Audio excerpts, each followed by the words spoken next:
Tabletop exercises for incident response exist because most teams only really test their plans when something has already gone wrong. By then, stress is high, roles are fuzzy, and people are trying to remember what a document said while the clock is ticking. This Tuesday Insights feature from Bare Metal Cyber magazine, developed by Bare Metal Cyber, focuses on rehearsing those moments before they are real. So your first serious conversation about a breach or outage does not happen during the breach or outage itself. At a basic level, a tabletop exercise is a structured conversation where people walk through a realistic incident scenario without touching production systems. You gather security, IT, and key business stakeholders, present a situation like ransomware on a file server or suspicious access in a cloud account, and talk through what everyone would actually do. It is not a quiz on technical trivia or an attack simulation where tools are firing. It is a rehearsal of decisions, handoffs, and communication. The emphasis stays on who is involved, what information they look at, and how they coordinate under pressure. These exercises sit at the intersection of several areas in your organization. They belong partly to security operations because they test alert handling and escalation. They belong partly to IT operations because they reveal how changes, tickets, and outages are managed. They also reach into governance, legal, and communications because you quickly discover who can approve major actions and who needs to be notified when customers, regulators, or executives are affected. When you treat tabletop exercises as a practice rather than a one-time event, they become a bridge between all of these groups. It is helpful to distinguish tabletop exercises from nearby practices. A technical penetration test, or red team engagement, tries to break into systems or bypass controls so you can see how defenses hold up. A live fire simulation might involve real traffic, real alerts, and test environments.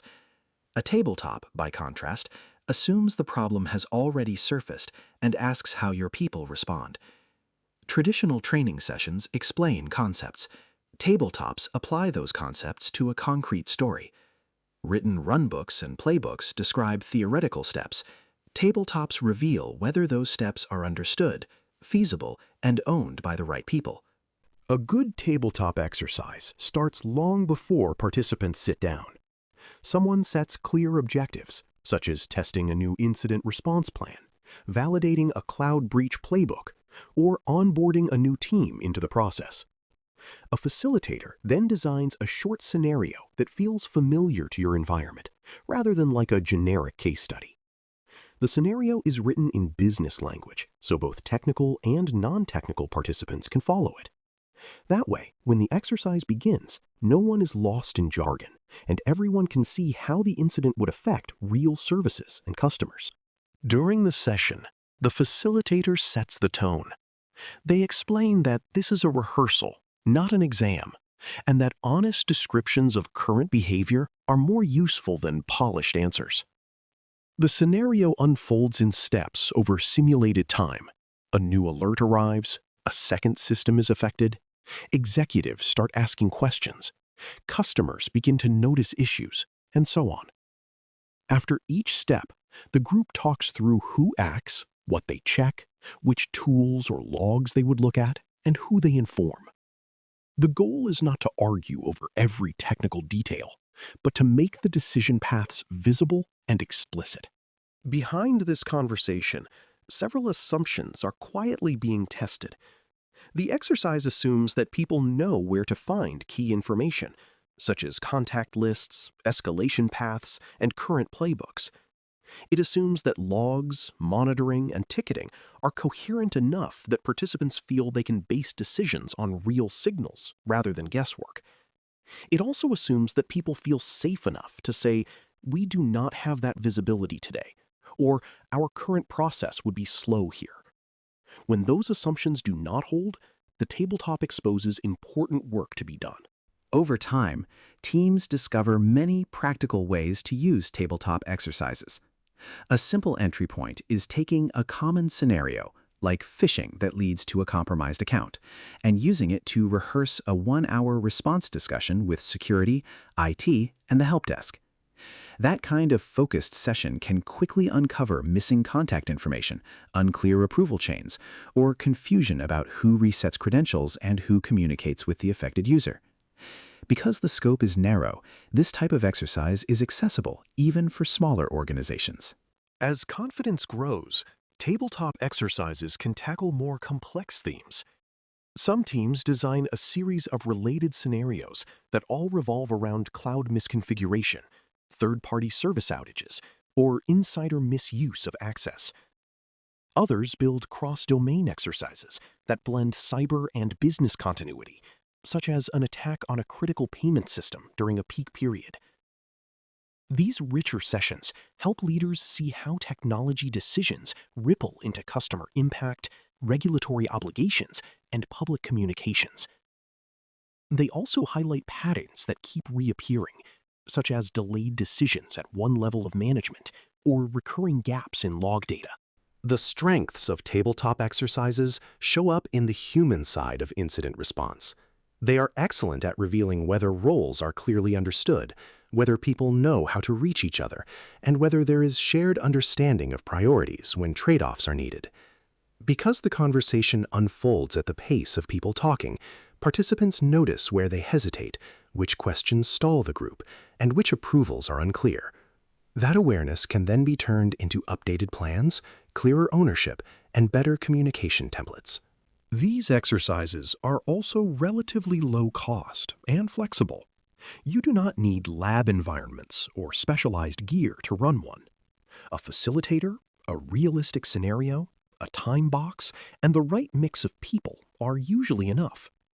That makes tabletop exercises a useful option for organizations that cannot frequently afford large-scale simulations. They are easy to run in person or virtually, and they can be built into regular rhythms like quarterly reviews or after major changes in your environment. The payoff comes when observations are captured and turned into concrete follow-up work. However, the limits and trade-offs are important to recognize. Tabletop exercises do not measure how fast your detection tools fire or whether automation behaves correctly under load. They rely on participants describing what they believe would happen, which may not fully match reality. They consume time from busy staff and require a facilitator with enough skill to guide the conversation and keep it honest. If the organization treats them as a compliance checkbox rather than as a learning tool, scenarios can become generic, feedback can be ignored, and people quickly sense that their input will not lead to real change. Certain failure modes appear frequently. One is slideware theater, where a polished deck is presented, but the conversation never leaves high-level abstractions.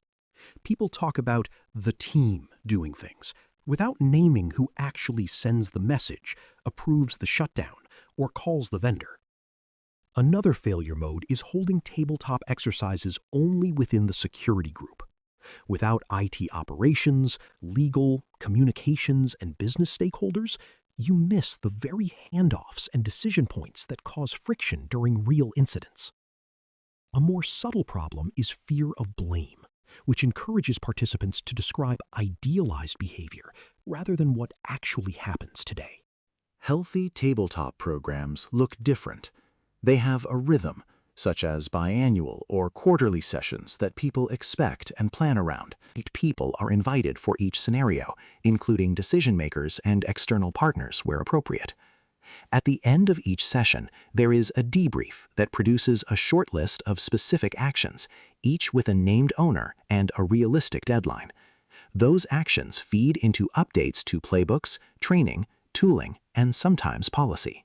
Over time, a strong sign of success is when lessons from tabletop exercises show up in the language people use during real incidents. Someone might say, "This feels like the outage scenario we ran. Let us follow the same communication plan." Or, "We knew this approval path would slow us down. We already agreed to change it." When that happens, the exercises have moved from being occasional workshops to being part of how the organization builds and maintains incident response muscle memory. They become a way your teams learn together rather than an event they attend. At its heart, a tabletop exercise for incident response is about rehearsing how people think, decide, and coordinate when something important goes wrong. It takes the plans that live in documents and turns them into practiced behavior, revealing gaps while there is still time to fix them. Tabletop exercises will not replace technical testing or detailed engineering work, but they make that work more usable when the pressure is on. If your organization already has an incident response plan, the natural next step is to create space for people to practice using it together long before the next real incident arrives. Thanks for listening. For more audio courses, daily newsletters, and more, please visit baremetalcyber.com.